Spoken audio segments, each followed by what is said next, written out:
4 ಪ್ರಶ್ನೆಗಳಿದಾವೆ, ದಯವಿಟ್ಟು ಉತ್ತರ ಕೊಡಿ. ಯಾವ ದಾವಣಗೆರೆ ದಕ್ಷಿಣದಲ್ಲಿ ಚುನಾವಣೆ ಆಯ್ತಲ್ಲ ಅದೇ ದಾವಣಗೆರೆಯಲ್ಲಿ ವರ್ಷಕ್ಕೊಂದು ಸಲ ದೇವಿಯ ಎದುರು ಪ್ರಾಣಿ ಬಲಿ ಕೊಡುವಂಥ ಪದ್ಧತಿ ನಡ್ಕೊಂಡು ಬರ್ತಾ ಇತ್ತು. ಇಡೀ ಜಿಲ್ಲಾಡಳಿತ ಹೋಗಿ ನಿಂತ್ಕೊಳ್ಳತ್ರಿ ಅದನ್ನು ನಿಲ್ಲಿಸೋದಕ್ಕೆ. ಪ್ರಾಣಿ ಬಲಿ ಕೊಡುವಂಥವನು ನನ್ನ ಧಾರ್ಮಿಕ ನಂಬಿಕೆ ನೀವ್ಯಾಕೆ ಅಡ್ಡ ಬರ್ತೀರಿ ಅಂತ ಕೇಳಿದ್ರೆ ಇಡೀ ಪೊಲೀಸ್ ಸಿಸ್ಟಮ್ ಹೋಗಿ ನಿಂತ್ಕೊಳ್ಳುತ್ತೆ, ಜಿಲ್ಲಾಡಳಿತ ಹೋಗಿ ನಿಂತ್ಕೊಳ್ಳುತ್ತಲ್ಲಿ ಒಂದು ಕುರಿ ಬಲಿ ಆಗದೆ ಇರೋಂಗೆ ನೋಡಿಕೊಳ್ಳೋದಕ್ಕೆ. ಅವನ ಧಾರ್ಮಿಕ ನಂಬಿಕೆ ಅಲ್ವಾ ಅದು? ಬಿಡಿ, ಧಾರ್ಮಿಕ ನಂಬಿಕೆಗಳು ಅಂದ್ರಾಗ ಅದರಲ್ಲಿ ಕೆಲವು ಮೂಢನಂಬಿಕೆಗಳು ಇರ್ತವೆ. ಯಾವುದು ಮೂಢನಂಬಿಕೆ? ಡಿಸ್ಟಿಂಕ್ಷನ್ ಮಾಡಬೇಕಾದ್ರೆ ನೀವು decide not me, the government will decide which is right, which is wrong, because the government of Karnataka has to govern by the constitution of India. ನೀವು ಹೇಳಿದ್ರೆ ನಡೆಯಲ್ಲ, ಟಿವಿ ಡಿಬೇಟ್ ಚರ್ಚೆ ಮಾಡಿದಾಗ ಸರ್ಕಾರ ನಡೆಯಲ್ಲ. ಒಂದಿಟ್ಕೊಳ್ಳಿ, ಅಲ್ಪಸಂಖ್ಯಾತರಿಗೆ ಹಿಜಾಬ್ ವಿಚಾರ ಪಡ್ತೀನಿ, ಅದು ಧಾರ್ಮಿಕ ಸಂಖ್ಯಾತಕ್ಕಿಂತ ಹೆಚ್ಚಾಗಿ ಹೆಣ್ಮಕ್ಳು ಪ್ರಾಕ್ಟೀಸ್ ಮಾಡ್ಕೊಂಡು ಮಾಡ್ತಕ್ಕಂಥ ಗೌರವ ಕೊಡ್ತಕ್ಕಂಥ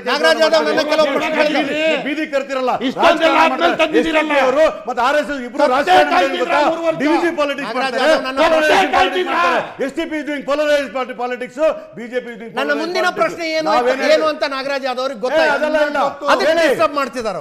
ನನ್ನ ಮುಂದಿನ ಪ್ರಶ್ನೆ ಏನು ಅಂತ ಪ್ರಾಣಿ ಬಲಿ ನಿಲ್ಲಿಸುವುದಕ್ಕೆ ಇಲ್ಲಿ ಇಡೀ ಜಿಲ್ಲಾಡಳಿತ ಪೊಲೀಸ್ ವ್ಯವಸ್ಥೆ ಹೋಗಿ ನಿಂತ್ಕೊಳ್ಳುತ್ತೆ, ಹೌದಾ ಅಲ್ವಾ? ಹೌದು.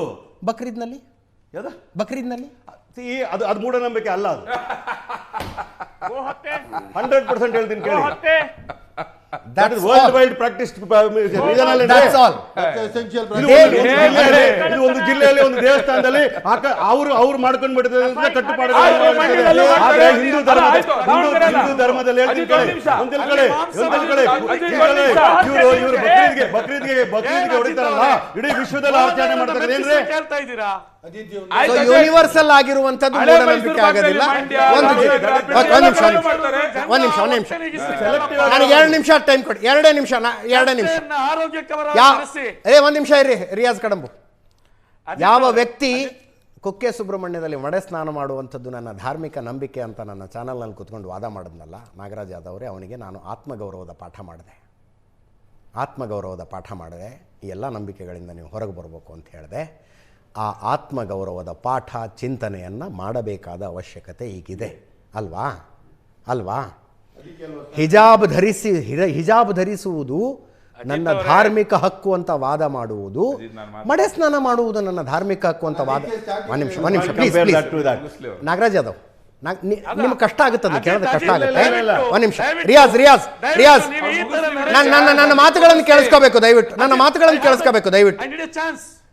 ಹಿಜಾಬ್ ಧರಿಸುವುದು ನನ್ನ ಧಾರ್ಮಿಕ ಹಕ್ಕು, ಬುರ್ಖಾ ಧರಿಸುವುದು ನನ್ನ ಧಾರ್ಮಿಕ ಹಕ್ಕು ಅಂತ ವಾದ ಮಾಡಿದವರೇ ಕೇಂದ್ರ ಸರ್ಕಾರ ತ್ರಿವಳಿ ತಲಾಖನ್ನ ನಿಷೇಧ ಮಾಡಿದಾಗಲೂ ಕೂಡ ಧಾರ್ಮಿಕ ವಿಷಯಗಳಲ್ಲಿ ಇಂಟರ್ಫಿಯರೆನ್ಸ್ ಅಂತ ವಾದ ಮಾಡಿದ್ರು ಸರ್.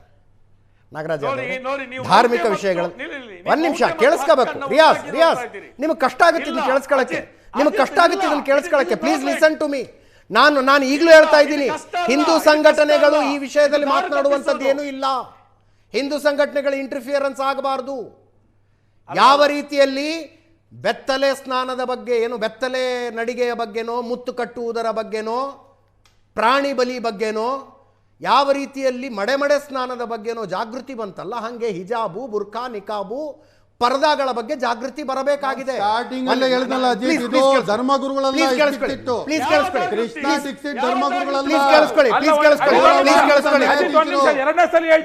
ಇವತ್ತು ನಿಂತ್ಕೊಂಡು ವಾದ ಮಾಡ್ತಾ ಇರುವಂತವರು ಎರಡನೇ ಸಲ ಹೇಳ್ತಾ ಇದ್ದಾರೆ. ಸ್ವಲ್ಪ ತಡ್ಕ ನೀನು ಇರೋ ಕೇಳಿಸ್ಕೊಳ್ಳಿ ಸ್ವಲ್ಪ. ಇವಾಗ ಇವರು ಧರ್ಮಗುರುಗಳು ಹೇಳೋದು ಫೈನಲ್, ನ್ಯಾಯಾಧೀಶರು ಹೇಳೋದು ಫೈನಲ್ ಅಲ್ಲ ಅಂತಂದ್ರೆ ಹಾಗಾದ್ರೆ ದೇಶದ ಸಂವಿಧಾನದ ನಂಬಿಕೆ ಇಲ್ಲ ಅಂತ ತಾನೇ ಅರ್ಥ ಆಗುತ್ತೆ. ಹಾಗಾದ್ರೆ ನಮ್ಮ ಧರ್ಮಗುರುಗಳು ನಾಳೆ ಬೆಳಗ್ಗೆ ಹೇಳೋದು ಹೇಳ್ಬಿಟ್ರೆ ನ್ಯಾಯಾಲಯ ವಿರುದ್ಧ ಹೋದಂಗ ಅದು. ನಾವು ಇದಕ್ಕೆ ಹೇಳೋದು ಇವರು ದೇಶದ ಸಂವಿಧಾನ ನಂಬಲ್ಲ, ಬಾಬಾ ಸಾಹೇಬ್ ಸಂವಿಧಾನ ನಂಬಲ್ಲ, ನ್ಯಾಯಾಲಯ ನಂಬಲ್ಲ, ಯಾವುದನ್ನು ನಂಬಲ್ಲ. ಇವ್ರಿಗೆ ಆಗೋದಕ್ಕೆ ಕಾರಣ ಯಾರು ಅಂದ್ರೆ ಕಾಂಗ್ರೆಸ್.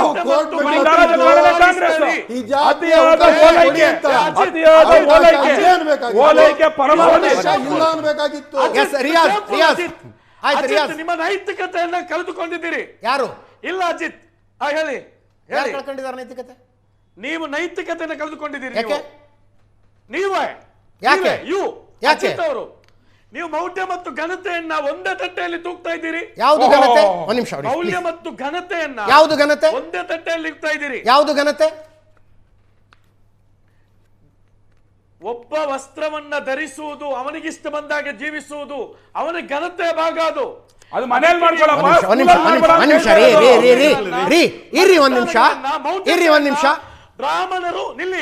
ಬ್ರಾಹ್ಮಣರು ಈ ದೇಶದಲ್ಲಿ ಕಾಲಾಂತರಗಳಿಂದ ಮಾಡ್ತಾ ಬಂದಂತಹ ಮೌಢ್ಯಗಳೇನಿದೆ, ಮೌಢ್ಯವಾದಂತಹ ಆಚರಣೆಗಳೇನಿದೆ, ಅದನ್ನ ನೀವು ಒಂದೇ ತಟ್ಟೆಯಲ್ಲಿ ತೂರುವುದಾ?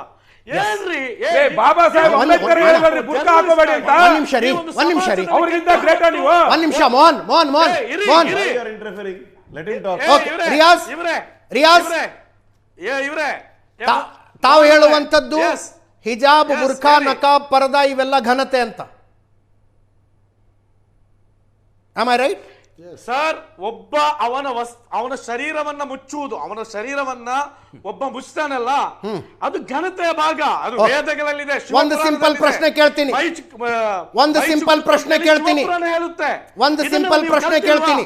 ನಿಮ್ಮ ಶರೀರವನ್ನ ಮುಚ್ಚಿರಿ, ಘನತೆಯನ್ನ ನೀವು ಹೆಚ್ಚಿಸಿರಿ ಅಂತ ಒಂದು ಸಿಂಪಲ್ ಪ್ರಶ್ನೆ ಕೇಳ್ತೀನಿ. ಶಿವಪುರಾಣ. ಒಂದು ಪ್ರಶ್ನೆ ಕೇಳ್ತಾ ಇದ್ದೀನಿ, ಸಿಂಪಲ್ ಪ್ರಶ್ನೆ ಕೇಳಿ, ಅದಕ್ಕೆ ಉತ್ತರ ಕೊಡ್ಲಿಕ್ಕೆ ಅವಕಾಶ ಕೊಡಬೇಕು ಅಜಿತ್. ಖಂಡಿತ. ಸರಿಯಾಗಿ ಹಿಜಾಬ್ ಧರಿಸಿಲ್ಲ ಅನ್ನುವ ಕಾರಣಕ್ಕಾಗಿ ನಡು ರಸ್ತೆಯಲ್ಲಿ ಬಡಿದು ಕೊಲ್ಲುವುದು ಆಕೆಯ ಘನತೆ ಇಂಟರ್ಫಿಯರೆನ್ಸ್ ಅಲ್ವಾ? ಸರ್, ಇಲ್ಲಿ ಯಾರು ಹಿಜಾಬ್ ಧರಿಸಿಲ್ಲ ಅಂತೇಳಿ ಬಡಿದುಕೊಳ್ಳಿಲ್ಲ. ಜೈ ಶ್ರೀರಾಮ್ ಹಾಕಿ ಅಂತೇಳಿ ಬಡಿದುಕೊಳ್ತಾ ಇರೋದು, ಮಾಂಸ ತಿಂದದಕ್ಕಾಗಿ ಬಡಿದುಕೊಳ್ತಾ ಇರೋದು.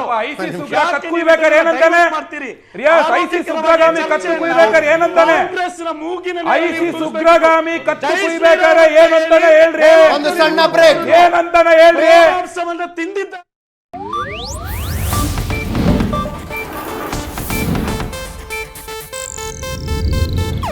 ಇದು ಏಷ್ಯಾನೆಟ್ ನ್ಯೂಸ್ ನೆಟ್ವರ್ಕ್ ಪ್ರಸ್ತುತಿ.